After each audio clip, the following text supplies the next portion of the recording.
नमस्कार सभी साथियों को स्वागत करता हूं सभी का इस YouTube चैनल पर जिसका नाम है स्टडी विद पीएन लोधा। साथियों, यहां पर बहुत ही महत्वपूर्ण वीडियो लेकर आया हूं रीट एग्ज़ाम 2022 के लिए भी और उसके बाद में जो मुख्य परीक्षा होगी उसके लिए भी।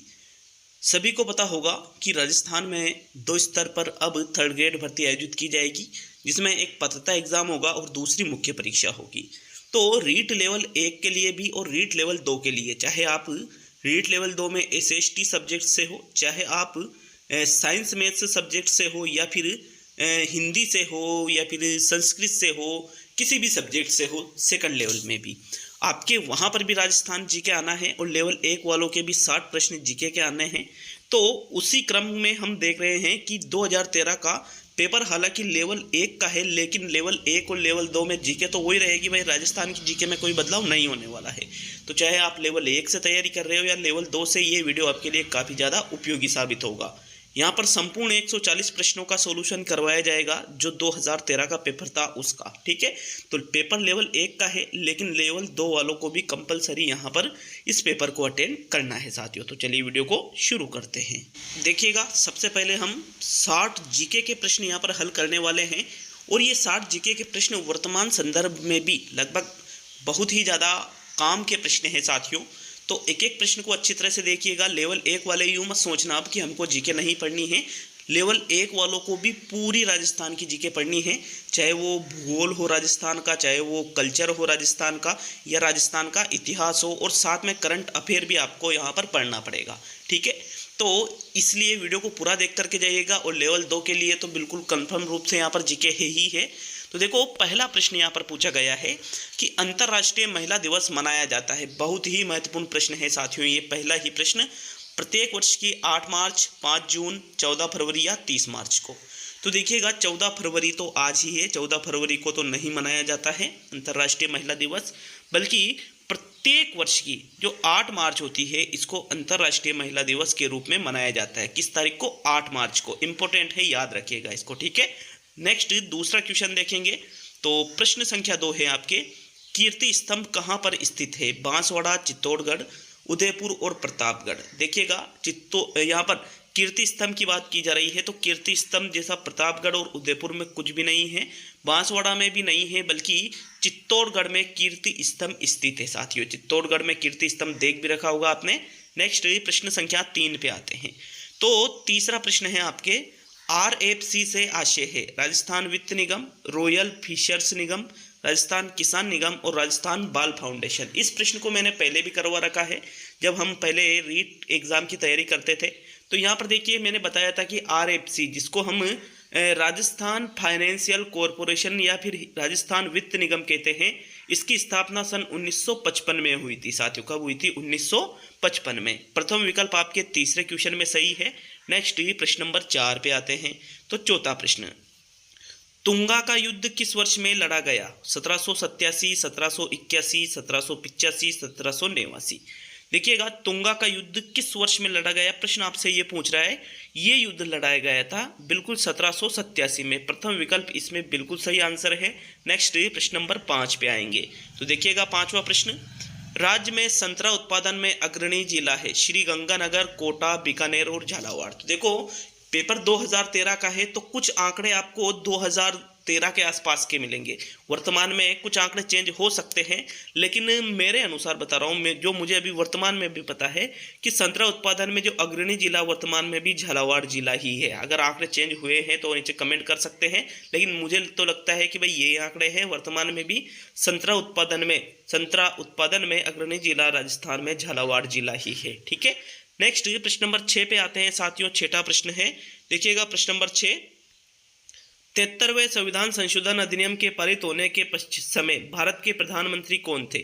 VP Singh, PV Narasimha Rao, Rajiv Gandhi, IK Gujral. तो यहाँ पर देखिएगा, सबसे पहले तो आपको ये पता होना चाहिए कि 73वां संविधान संशोधन अधिनियम कब पारित किया गया।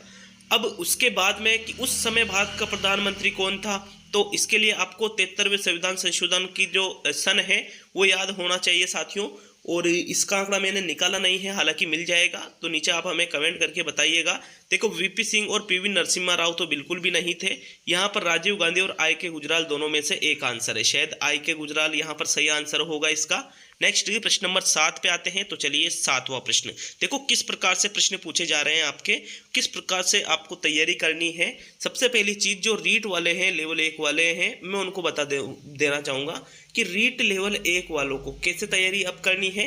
भाई जिन्होंने 2021 का एग्ज़ाम दिया है और जो इसमें सेलेक्ट हो जाएंगे वो तो टीचर बन जाएंगे, लेकिन मान लो कि कट ऑफ 120 गई तो 119 वाला यहाँ पर रह गया, तो 119 वाले को वापस पात्रता एग्ज़ाम देना पड़ेगा। क्या आपका मन हो तो आप दे सकते हो, क्योंकि पात्रता एग्ज़ाम यदि घोषित कर दिया जाता है तो फिर रीट की जो RTET की जो वैलिडिटी है वो लाइफ टाइम हो जाएगी, और लाइफ टाइम हो जाएगी तो दो बार एग्ज़ाम देने का फिर वो काम रहेगा ही नहीं, क्योंकि आपने पात्रता हासिल कर रखी है। ठीक है, तो उसके बाद में भी आपको ये सेकंड पेपर तो हर बार देना पड़ेगा जब तक कि आपका सिलेक्शन नहीं हो जाता है साथियों।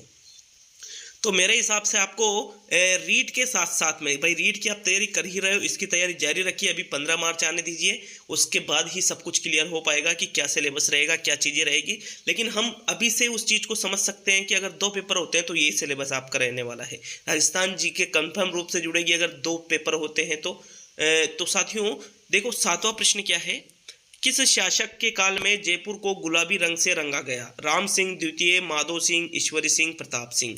प्रश्न संख्या 7 में जो सही उत्तर है, जयपुर को गुलाबी रंगों से राम सिंह द्वितीय के शासनकाल में रंगा गया था। प्रथम विकल्प यहाँ 7वें प्रश्न में बिल्कुल सही है। देखो आगे जब हम जीके की तैयारी करेंगे तो बिल्कुल उसमें आपको डिटेल रूप से ये चीज़ें देखने को मिल जाएगी। ठीक है, नेक्स्ट 8वां प्रश्न है, 1 नवंबर 1956 को राजस्थान में कुल कितने जिले थे। 26, 24, 33 और 22। तो देखो ये राजस्थान के एकीकरण के समय की बात है। एकीकरण यहाँ पर पूर्ण जब हुआ था साथियों 1 नवंबर 1956 को, तो राजस्थान में कुल कितने जिले इस टाइम पे थे। 26 जिले थे। ए वाला विकल्प 8वें क्वेश्चन में बिल्कुल सही है। नेक्स्ट प्रश्न संख्या 9 देखेंगे। तो 9वां प्रश्न, इंडिया कॉलिंग नामक पुस्तक के लेखक कौन है। अमर्त्य सेन, आनंद गिरधारी दास, पैट्रिक फ्रेंच और सुनील खिलनानी। देखो 9वें प्रश्न का उत्तर तो मुझे भी नहीं मिला है, या फिर एक तरह से यूँ कह सकते हो कि मुझे इस प्रश्न का सही उत्तर याद नहीं है, क्योंकि इस पुस्तक को मैंने कहीं नहीं पढ़ा है, इस पुस्तक के बारे में भी। तो आप नीचे हमें कमेंट करके जरूर बताइएगा कि 9वें प्रश्न में इंडिया कॉलिंग ये जो पुस्तक है इसके लेखक कौन है। ठीक है, नेक्स्ट प्रश्न नंबर 10 पे आते हैं साथियों। कुछ प्रश्न तो जरूर हैं जिनके यहाँ पर उत्तर ढूंढे नहीं अच्छी तरह से, या फिर मुझे याद नहीं है, आप कह सकते हो, लेकिन कोशिश रहेगी कि लगभग 60 में से 1-2 प्रश्न ऐसे हो सकते हैं जिनके उत्तर में थोड़ा कन्फ्यूजन हो। बाकी के सभी प्रश्नों के सही उत्तर आपको यहाँ मिल जाएंगे। 10वां प्रश्न है, शुष्क वन अनुसंधान जिसको हम आफरी कहते हैं, ये कहाँ स्थित है। जैसलमेर में, चूरू में, श्रीगंगानगर में, जोधपुर में। तो साथियों आफरी और काजरी 2 नाम हैं, आफरी और काजरी, दोनों ही ये राजस्थान के जोधपुर जिले में स्थित है। चौथा विकल्प आपका बिल्कुल 10वें प्रश्न में सही है। नेक्स्ट प्रश्न नंबर 11 पे आएंगे। तो 11वां प्रश्न नंबर 11 है, प्राचीन स्थान कालीबंगा किस जिले में स्थित है। हनुमानगढ़, गंगानगर, बीकानेर, चूरू। तो भाई कालीबंगा एक सभ्यता नाम सुना होगा आप सभी ने, काली चूड़िया जिसका अर्थ होता है। साथियों ये राजस्थान के हनुमानगढ़ जिले में स्थित है। कहाँ पर है, राजस्थान के हनुमानगढ़ जिले में स्थित है। बहुत ही प्रसिद्ध सभ्यता है, आप सभी ने सुन रखा होगा इसके बारे में, प्राचीन और प्रसिद्ध। तो प्रथम विकल्प आपकी 11वें प्रश्न में सही है। नेक्स्ट प्रश्न नंबर 12 को देखेंगे। 12वां प्रश्न है, बसंतगढ़ शिलालेख में राजस्थान प्रदेश को क्या नाम दिया गया थे। राजधान, मरु प्रदेश, राजस्थानीयादित्य और मरुकांतर। तो देखो प्रश्न संख्या 12 में मतलब यूँ है कि आपको टोटल शिलालेख वगैरह सारी चीज़ें आपको पढ़नी है साथियों इस पेपर के लिए। तो शिलालेख के मतलब टोटल ही जीके आपको पढ़नी है। तो जो बसंतगढ़ का शिलालेख है इसमें राजस्थान प्रदेश को क्या नाम दिया गया था। प्रश्न संख्या 12 का जो सही उत्तर है वो रहेगा राजस्थानीयादित्य। दूसरा विकल्प आपका सही है प्रश्न संख्या 12 में।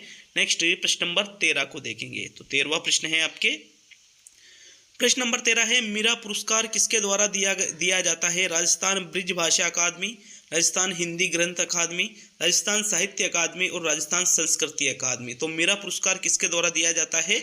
यहाँ पर ओनली दूसरा ही विकल्प सही है, राजस्थान साहित्य अकादमी के द्वारा ही मीरा पुरस्कार या मीरा अवार्ड दिया जाता है। दूसरा विकल्प सही रहेगा। नेक्स्ट प्रश्न नंबर 14 पे आते हैं। आप देख रहे होंगे कि एक प्रश्न को हिंदी में भी बताया गया है, इंग्लिश में भी। अब यहाँ पर जो इंग्लिश वाला जो पोर्शन है, अगर आपको हिंदी में समझ में नहीं आता है तो इंग्लिश में भी आप इन प्रश्नों को देख सकते हो, और इंग्लिश वाला ही मान्य होता है साथियों। तो 14वां प्रश्न है, भारत का पहला परमाणु परीक्षण स्थल कहाँ स्थित है। रावत भाटा में, तारापुर में, पोखरण में और कल्पकलम में। तो देखो प्रश्न संख्या 14 में राइट आंसर क्या रहेगा आपका? राजस्थान का पहला परमाणु परीक्षण स्थल कहाँ पर है? राजस्थान का क्या, भारत का पहला परमाणु परीक्षण का जो स्थल है वो पोखरण, राजस्थान के पोखरण में स्थित है साथियों। ठीक है, पोखरण जो कि राजस्थान के जैसलमेर जिले में पड़ता है। कहाँ पर पड़ता है? राजस्थान के जैसलमेर जिले में ये पड़ता है।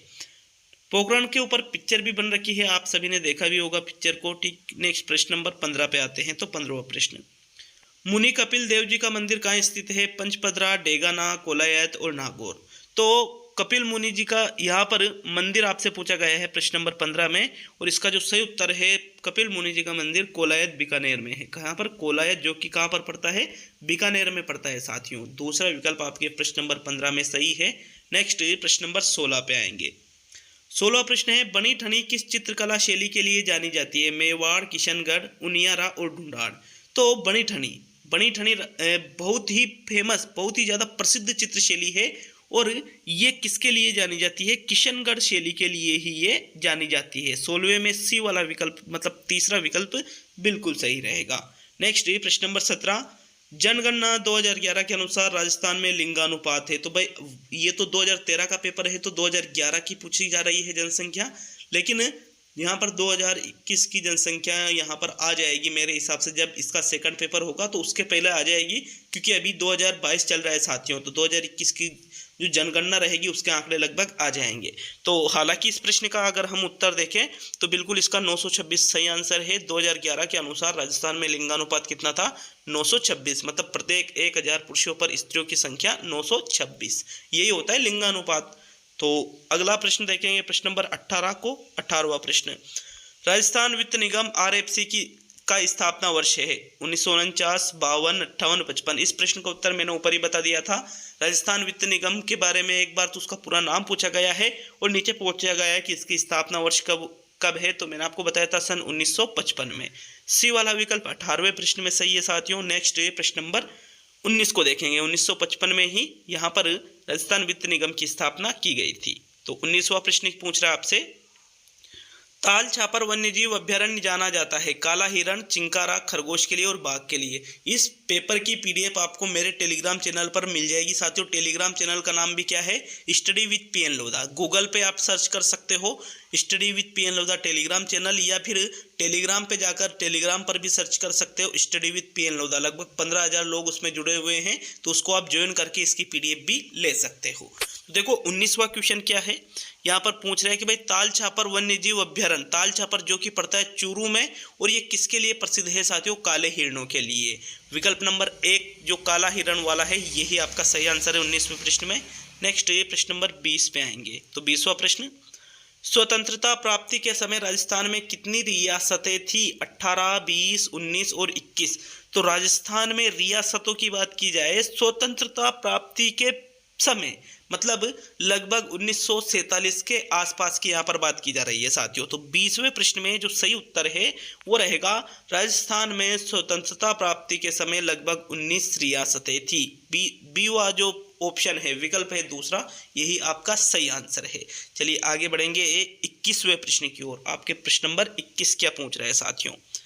21वां प्रश्न है आपके, साइबेरियन क्रेन कौन से राजस्थान पर प्रवास के लिए आते हैं? रणथंबोर, सरिस्का, केवलादेव और सीतामाता। देखो साइबेरियन सारस जिसको हम कहते हैं साथियों, ये बहुत ही मतलब एक तरह से प्रसिद्ध प्रश्न है साथियों। प्रसिद्ध मतलब नॉर्मल प्रश्न है, सभी को लगभग याद भी है। साइबेरियन सारस राजस्थान में प्रवास के लिए कहाँ पर आते हैं? केवलादेव राष्ट्रीय उद्यान में। दूसरा विकल्प आपका सही है प्रश्न संख्या 21 में। नेक्स्ट, केवलादेव कहाँ पर पड़ता है? ये भरतपुर में पड़ता है, भरतपुर में ये पड़ता है। तो चलिए 22वां प्रश्न देखते हैं। प्रश्न नंबर 22, देखो राज्य विधानमंडल से तात्पर्य है राज्य विधानसभा, राज्य विधान परिषद, राज्य विधानसभा तथा विधान परिषद, और राज्यपाल, विधानसभा और विधान परिषद। तो इस प्रश्न का जो सही उत्तर है देखेंगे, कई राज्यों में, भारत में कई जगह पर जो राज्य विधानमंडल है इसके अंतर्गत विधानसभा और विधान परिषद दोनों चीजें आ जाती है, लेकिन राजस्थान में ऐसा नहीं है। राजस्थान में साथियों सिर्फ राज्य विधानसभा राज्य विधानमंडल के अंतर्गत आती है। तो ए वाला विकल्प सही होना चाहिए। इस प्रश्न के लिए नीचे आप हमें कमेंट करके जरूर बताइएगा। नेक्स्ट प्रश्न नंबर 23 पे आते हैं। 23वां प्रश्न, कौन से चीनी यात्री ने बीनमाल की यात्रा की? फाइयान, सिक्यांग, हेनसांग और एंगली। तो यहाँ पर जो विदेशी यात्री भारत से आते थे साथियों, इनमें से भी प्रश्न यहाँ पर पूछे जा रहे हैं। तो 23वें प्रश्न में सही उत्तर है हेनसांग के द्वारा यहाँ पर बीनमाल की यात्रा की गई थी। विकल्प नंबर आपका 2 सही है प्रश्न नंबर 23 में। नेक्स्ट प्रश्न नंबर 24 पे आएंगे। तो 24वां प्रश्न है, वर्तमान में राजस्थान लोक सेवा आयोग के अध्यक्ष कौन है? तो वर्तमान में मतलब 2013 के ये पेपर था तो उस समय की बात है, लेकिन आपको वर्तमान में याद रखना होगा साथियों। वर्तमान में यहाँ पर ये चारों ही नहीं है, ठीक है, चारों ही वर्तमान में नहीं है, लेकिन उस टाइम की अगर हम बात करें तो यहाँ पर हबीब गौरान बिल्कुल इसका सही उत्तर है। उस समय राजस्थान लोक सेवा के अध्यक्ष थे। प्रश्न नंबर 25 को देखेंगे। तो देखो 25वां प्रश्न नंबर 25 है, पांचना बांध कौन से जिले में स्थित है? अलवर में, करौली में, भरतपुर में और दौसा में। पांचना बांध से संबंधित यहाँ पर प्रश्न आपसे पूछा जा रहा है कि तो आपको ये चीजें भी पढ़नी है। तो पांचना बांध राजस्थान के करौली जिले में स्थित है। कहाँ पर है? करौली जिले में। तीसरा विकल्प 25वें प्रश्न में सही है।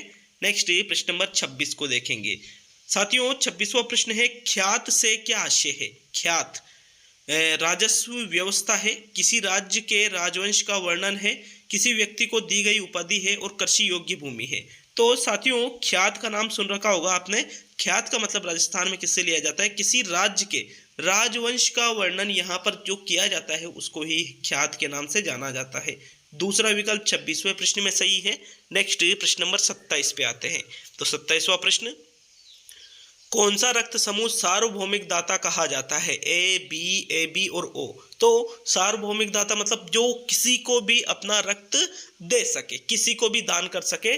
तो साथियों वो जो रक्त समूह होता है वो होता है ओ, ठीक है। कौन सा रक्त समूह? ओ समूह जो है, ओ ग्रुप वाला व्यक्ति किसी को भी रक्त दे सकता है, इसलिए सार्वभौमिक दाता इसको कहा जाता है। तो डी वाला विकल्प 27वें प्रश्न में सही है।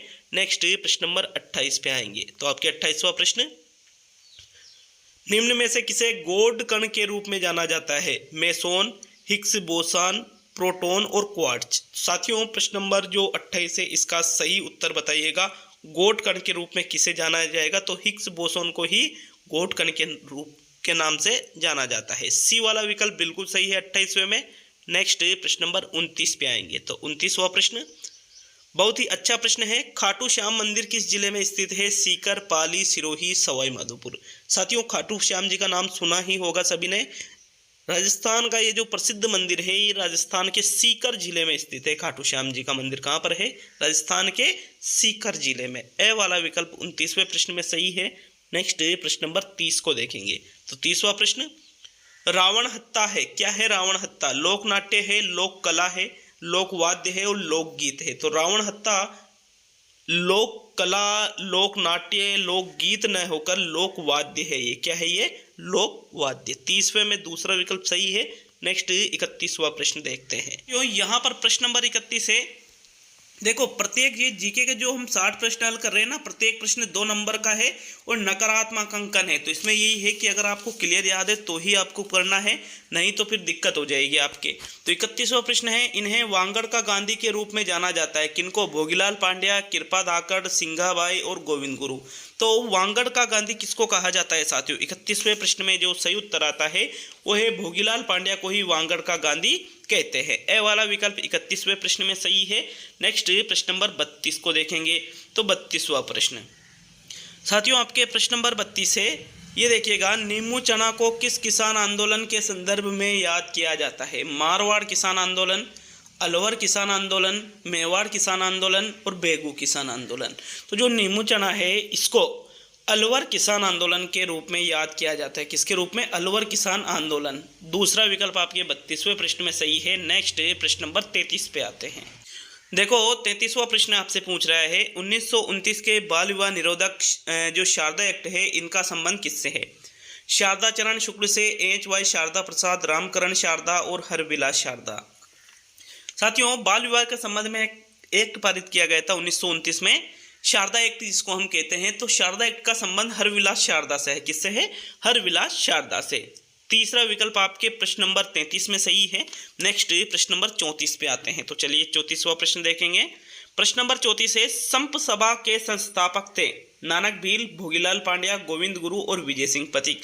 तो संत सभा की स्थापना यहाँ पर किसके द्वारा की गई थी? 34वां प्रश्न आपसे ये पूछा जा रहा है, किसके द्वारा संत सभा के स्थापना की गई थी या संत सभा के संस्थापक कौन थे साथियों? यहाँ पर गोविंद गुरु को संत सभा के संस्थापक के रूप में जाना जाता है, मतलब संत सभा की स्थापना गोविंद गुरु के द्वारा की गई थी। नेक्स्ट ये प्रश्न नंबर 35 को देखेंगे। तो 35वां प्रश्न है, कितनी देशी रियासतों के एकीकरण से राजस्थान का निर्माण हुआ? 15, 21, 19, 25। तो ये एक जैसा क्वेश्चन हो गया। यूँ मान लीजिए जब प्रश्न ऊपर भी एक पूछा गया था कि स्वतंत्रता के समय राजस्थान में कितनी रियासतें थी, तो वहां पर भी उत्तर कितना था? 19 ही था साथियों। और यहाँ 35वें प्रश्न में पूछ रहा है कि कितनी देशी रियासतों के एकीकरण से, जब राजस्थान का एकीकरण हुआ तो वहां पर टोटल कितनी रियासतें थी? 19 ही। दूसरा विकल्प ही इसका बिल्कुल सही आंसर है 35वें प्रश्न में।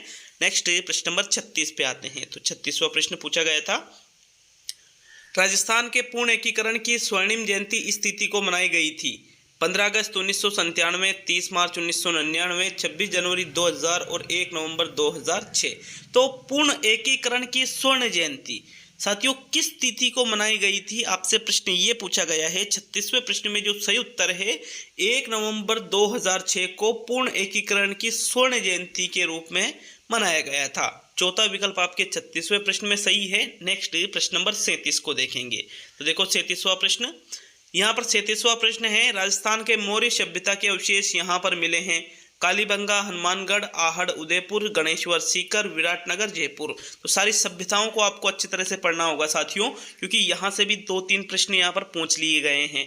तो मौर्य सभ्यता के अवशेष कहाँ से मिले हैं आपको 37वें प्रश्न में बताना है। और इसका जो सही उत्तर है 37वें प्रश्न में, वो बिल्कुल सही उत्तर है, विराटनगर, जयपुर से ही राजस्थान में मौर्य सभ्यता के अवशेष मिले हैं। चौथा विकल्प आपका सही है। अब यहाँ पर हम कह सकते हैं गणेश्वर सभ्यता सीकर में है, कालीबंगा सभ्यता हनुमानगढ़ में है, आहड़ सभ्यता उदयपुर में है। तो यहाँ से भी आप प्रश्नों को निकाल सकते हो। तो चौथा विकल्प आपके 37 में सही रहेगा। नेक्स्ट प्रश्न नंबर 38, महर्षि जाबाली की तपोभूमि जाबालीपुर का वर्तमान में नाम क्या है? जैसलमेर, जमवारामगढ़, जालोर और जैतारण। 38वें प्रश्न में जो सही उत्तर है देखिएगा, वर्तमान में जो महर्षि जाबाली की तपोभूमि जाबालीपुर है, इसको हम जालोर के नाम से जानते हैं। किस नाम से जानते हैं? जालोर के नाम से। दूसरा विकल्प आपके 38वें प्रश्न में सही है। नेक्स्ट प्रश्न नंबर 39 को देखेंगे। तो 39वां प्रश्न, बूंदी के इस कवि की ख्याति उनके ग्रंथ वंश भास्कर के लिए है? किसकी? चंद्रबरदाई, बांकीदास, सूर्यमल मिश्रण, पृथ्वीराज राठौड़। मतलब सीधा सा प्रश्न ये पूछा जा रहा है कि वंश भास्कर के रचयिता कौन है? तो 39वें प्रश्न में जो सही उत्तर है यहाँ पर सूर्यमल मिश्रण जो है ये वंश भास्कर के रचयिता है। किसके? वंश भास्कर, उनकी जो ख्याति है प्रसिद्ध साथियों, ये ही इनकी रचना है सूर्यमल मिश्रण की। दूसरा विकल्प आपके 39वें प्रश्न में सही है।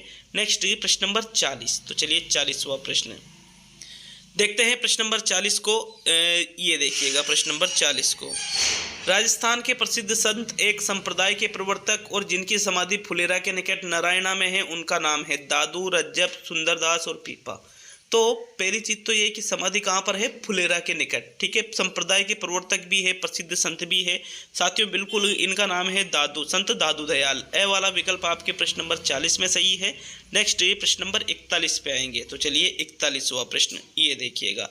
प्रश्न नंबर 41 को, सन 1888 में भीलवाड़ा जिले के रूपाहेली गांव में जन्मे किशन सिंह, जिन्होंने अनेक प्राचीन ग्रंथों का संपादन किया, को इस नाम से जाना जाता है? अगरचंद नाहटा, मोतीलाल मोनारिया, कन्हैयालाल सहल और मुनि जिन विजय। देखो यहाँ पर एक सोचने वाली बात यह है कि आपको जो प्रसिद्ध व्यक्तित्व है, ठीक है, प्रसिद्ध व्यक्तित्व, उनकी जन्म कुंडलियों के साथ में उन्होंने क्या क्या कार्य किया है, ये चीज़ें भी आपको डिटेल से पढ़नी पड़ेगी। 41वें प्रश्न में जो सही उत्तर है वो है मुनि जिन विजय। ये राजस्थान के भीलवाड़ा जिले में 1888 में रूपाहेली गांव में जन्मे थे। किशन सिंह इनका नाम था और प्राचीन ग्रंथों का संपादन भी किया साथियों। इनको बाद में मुनि जिन विजय के नाम से जाना गया। चौथा विकल्प सही है 41वें में। नेक्स्ट प्रश्न नंबर 42, गोरक्षा के लिए प्राणोत्सर्ग करने वाले और सर्पदंश से मुक्तिदाता माने जाने वाले राजस्थान के पीर का नाम है? जम्बो जी, रामदेव जी, गोगा जी, देवनारायण जी। तो यहाँ पर लोक देवताओं से संबंधित प्रश्न है। सारी चीजें यहाँ पर मैंने कहा था पहले ही, भूगोल हो, इतिहास हो, कल्चर हो, टोटल पढ़नी है आपको, टोटल चीजें साथियों। 42वें प्रश्न में दूसरा विकल्प सही है गोगा जी।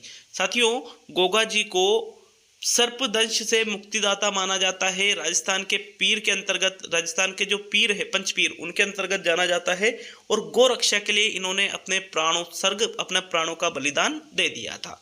तो विकल्प नंबर आपका दूसरा सही है प्रश्न 42 में। नेक्स्ट प्रश्न नंबर 43 पे आएंगे। तो चलिए 43वां प्रश्न देखते हैं।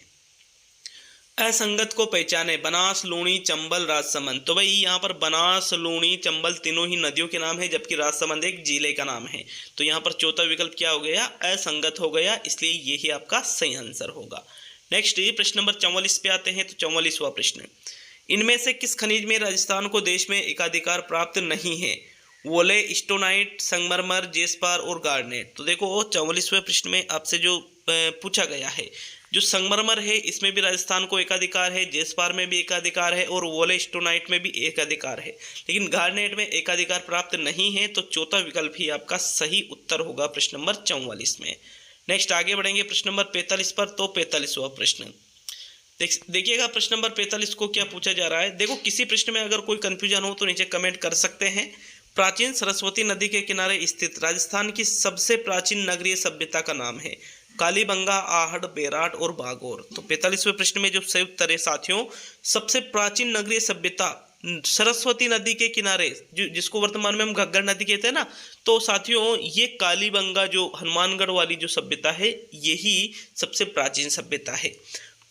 पहला विकल्प 45वें प्रश्न में सही है। देखो टॉपिक बाय टॉपिक हम राजस्थान जीके की तैयारी करेंगे, और राजस्थान जीके की तैयारी पूर्णतः हम जो माध्यमिक शिक्षा बोर्ड की जो किताबें हैं, मान्यता प्राप्त किताबें हैं, उनसे ही साथियों इसकी तैयारी करने वाले हैं।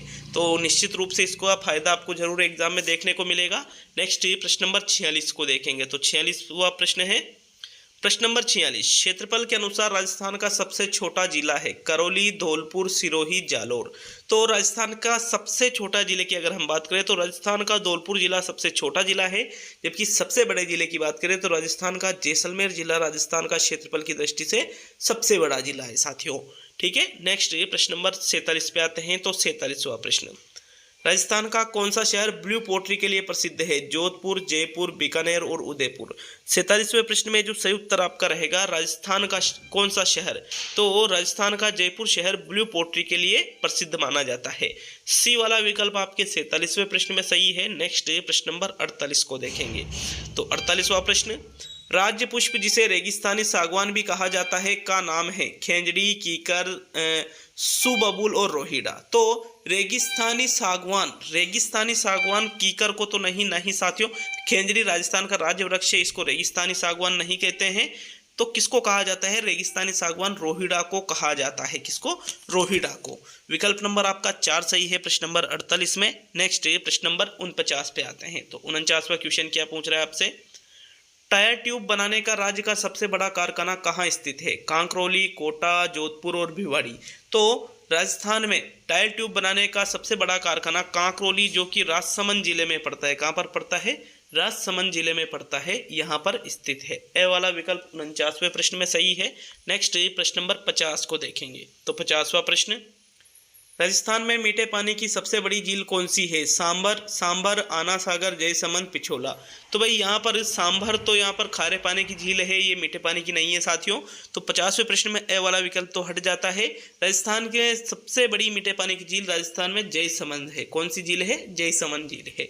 दूसरा विकल्प आपका प्रश्न नंबर 50 में सही है। नेक्स्ट प्रश्न नंबर 51 को देखेंगे। तो 51वां प्रश्न, राजस्थान का क्षेत्रफल है 2,98,567 वर्ग किलोमीटर, 3,66,450 वर्ग किलोमीटर, 3,42,239 वर्ग किलोमीटर और 4,12,678 वर्ग किलोमीटर। तो राजस्थान का क्षेत्रफल नॉर्मल सा प्रश्न है, लेकिन बहुत ही महत्वपूर्ण है, कई बार पूछा गया है और अलग अलग जो पहले डिस्ट्रिक्ट वाइज पेपर हुए थे उनमें भी पूछा गया है। तो साथियों राजस्थान का क्षेत्रफल है 3,42,239 वर्ग किलोमीटर। संपूर्ण राजस्थान के क्षेत्रफल की यहाँ पर बात की जा रही है ये, ठीक है, वर्ग किलोमीटर, ये भी याद रखना हमेशा।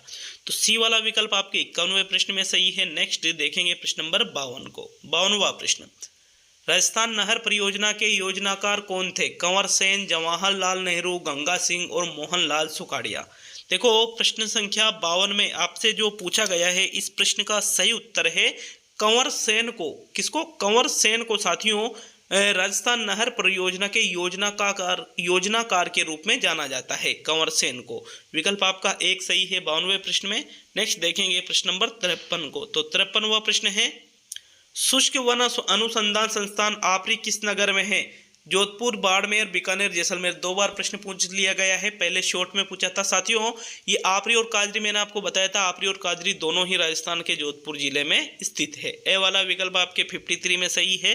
नेक्स्ट प्रश्न नंबर 54 पे आते हैं। तो 54वां प्रश्न है, नागौर किस खुशबूदार उपज के लिए प्रसिद्ध है? मेथी, धनिया, हींग और पुदीना। तो नागौर किसके लिए प्रसिद्ध मानी जाती है साथियों? नागौर की मेथी सबसे प्रसिद्ध मानी जाती है, मेथी के लिए। ठीक है, ए वाला विकल्प आपका 54वें प्रश्न में सही रहेगा।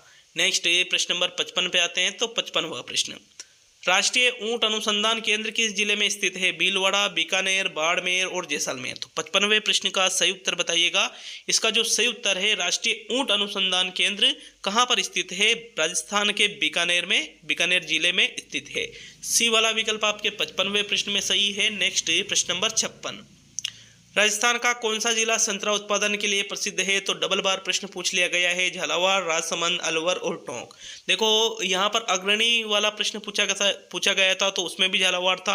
अब अग्रणी है तो फिर उत्पादन के लिए भी ये प्रसिद्ध होगा। ए वाला विकल्प आपका 56वें प्रश्न में सही रहेगा, झालावाड़ जिला संतरा उत्पादन के लिए। नेक्स्ट प्रश्न नंबर 57 को देखेंगे। 57वां प्रश्न है साथियों, राजस्थान के किस शहर का कुछ भाग राष्ट्रीय राजधानी क्षेत्र में शामिल किया गया है?